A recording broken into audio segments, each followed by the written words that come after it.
Hi, Ben Llewellyn.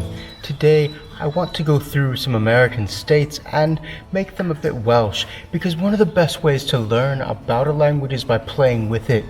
In fact, as I was learning Welsh, I went through everything around me in the world and I gave it a Welsh name if there wasn't one already, and created lots of new concepts in the Welsh language for things that were personal to me in English. So, let's get started. The first I want to talk about is Texas. Well, it's where I'm from, of course. It comes from the Apache language, and when Spanish conquistadors came through, they must have said that they wanted to be friends, and the Spanish obviously didn't understand.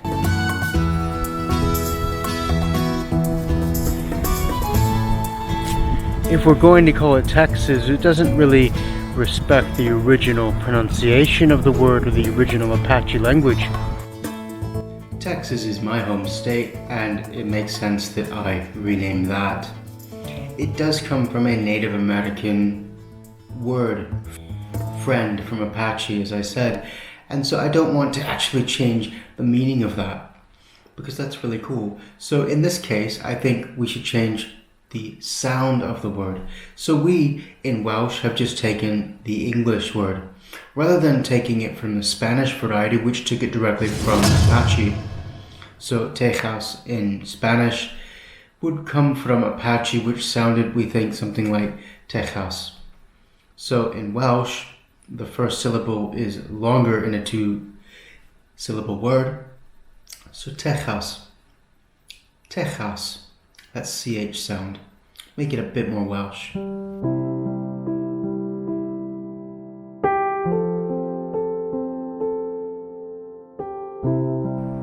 So the next one is Florida. And I just got that idea because I'm out here and there's lots of flowers about. It's really beautiful up here. And hey, before I get into Florida, I want to show you these goats. Come on.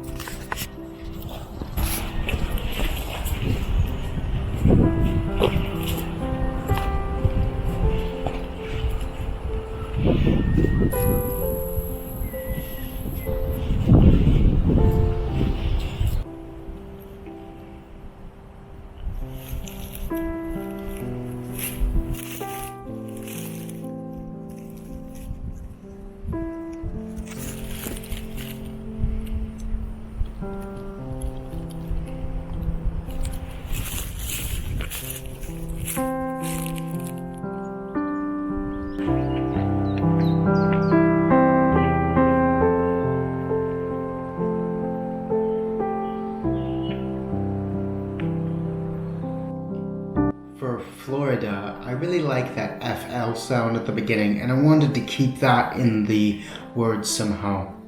So that's a great way to show you that Welsh has two words for flowers. You have blood or blodyn for one flower, and you have fleer, which came from French or Norman French.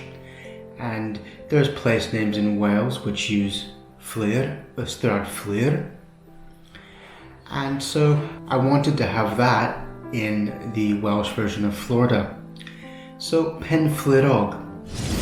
Pen means literally head, but it also means a headland, bit of land that sticks out. Now we would say Penrhyn usually for the land that is so big that Florida is, but Penrhyn Fleer, or Penrhyn Flirog as I actually would say, is a bit long. And it's two words. So I thought Penflirog. The og at the end is a suffix meaning that it's flowery. So the flowery head. That's quite nice. Penflirog. And the accent would still be on that FL bit because it's the penultimate syllable before the end of the word. The next one is Colorado, and I thought, since I've been there several times, I'd like to give that a new name in Welsh, and it's not really taking any Native American name, so let's go for that. But first, I'm not in America, am I? Let me show you where I am. I'm in Cymru, to use the proper name for Wales. Check a look out at this.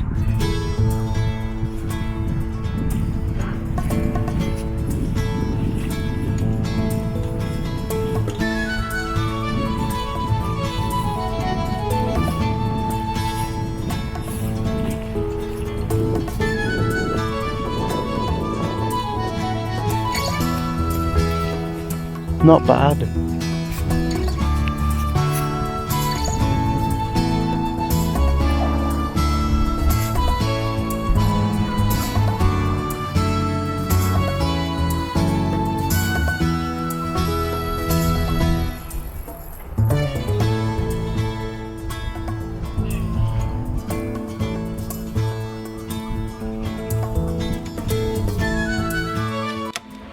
If you're new here, why not subscribe so you can learn more about Welsh and languages in general and histories and humanities.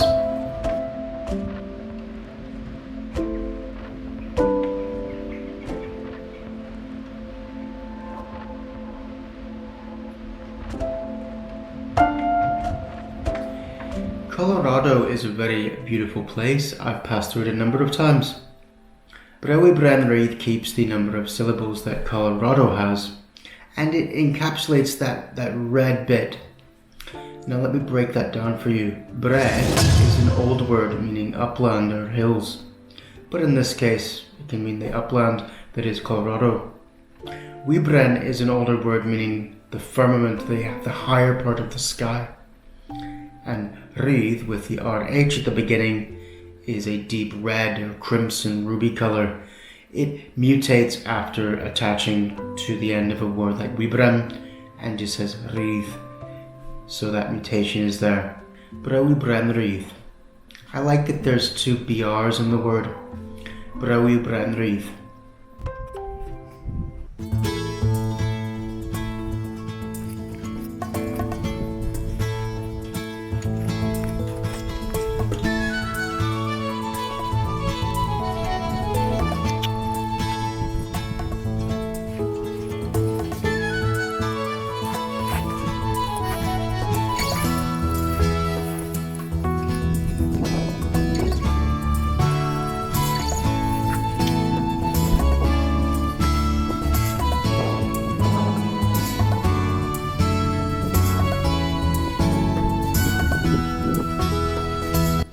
The next state I would like to give a Welsh name to is Virginia, having spent some time there when I was younger.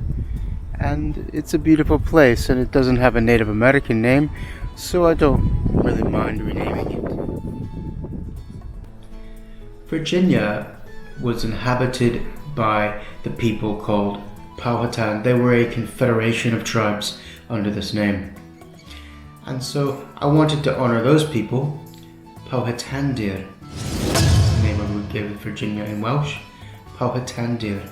And the dir at the end is Tir, the land of the Powhatan. And the Tir mutates to D, attaching to the end of a word, and also showing possession of. So, the land of the Powhatan, Powhatandir. One state I think I should name is Arizona. And that's a very beautiful place if you've ever been there. It's a lot drier than where I am. Arizona is one that's quite easy to think of because it's very dry, and the word for dry in Welsh is sych. Now, I thought immediately of a poem in Welsh about a place called Sycharth. Sycharth, the court of the medieval Welsh self-proclaimed Prince Owain Glyndŵr. And so I think adding Parth at the end and mutating it to Barth, which is the zone or dry zone, would be the meaning of Sychbarth, would make sense because it actually echoes the thoughts of Owain Glyndŵr, an important figure in Welsh history, and it actually keeps quite a bit of the meaning of the name Arizona as well. The arid zone to an extent. So Sychbarth for Arizona. Thanks. Any comments, please leave them down below and I'll do my best to answer them for you. And thank you very much for watching. We'll see you in the next episode.